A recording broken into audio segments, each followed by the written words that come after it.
USA Swimming is a member of FINA. FINA is the international governing body for swimming. When FINA changes a technical rule, meaning how strokes are swum, USA Swimming is obligated as a member of FINA to make changes to their own rules to comply with FINA's rules.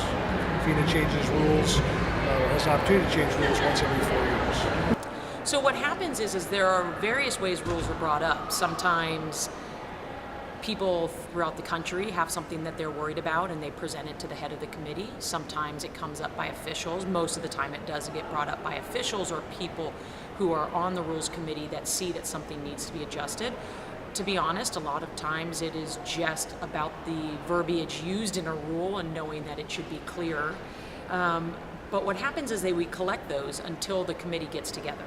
And so by the time we sit and meet, there is a packet of paperwork that describes what the proposed rule changes are, what the reason for the rule change is, the proposed rule change. And as a committee, we then go through it and decide if we want to accept it, if we want to table it for a future meeting, or if we say, no, this is not going to be a good rule change for the sport.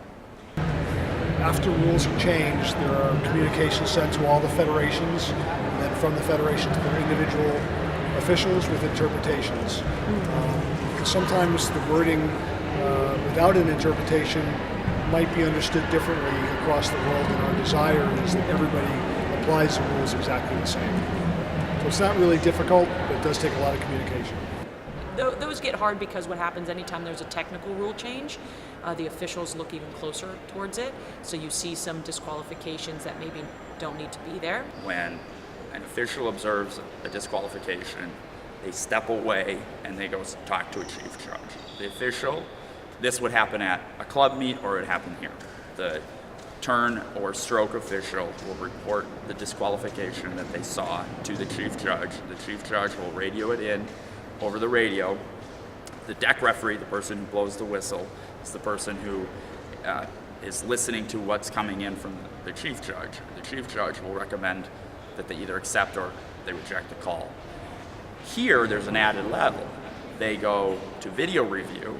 So there's the 3 deck referees who aren't on the deck referee rotation for the meet are down in a room underneath Quest Center here, and DV Sport, the company that we contract with, pulls up the image, and then they literally look at it and they can replay it as many times as they want in slow motion and full motion, and then they either recommend that confirm or disconfirm the call, or they say inconclusive.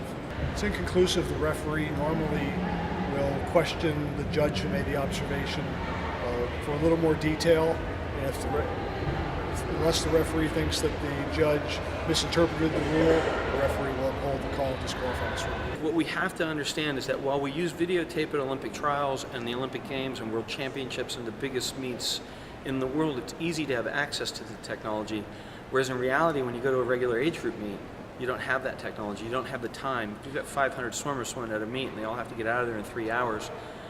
Then you need rules that are easy to judge, and you need that ability to teach a kid what they did wrong, and you don't have time to go back to the video review.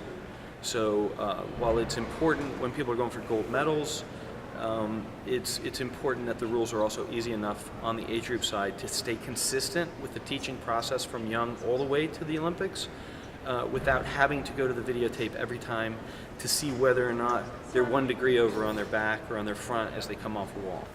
And it's important that we have rules guiding that, because this sport, when you're at this meet, you realize the sport isn't just about all of the members. We are also doing something for our country, and we are representing the United States of America. And we need to make sure that we represent our country in the best possible manner.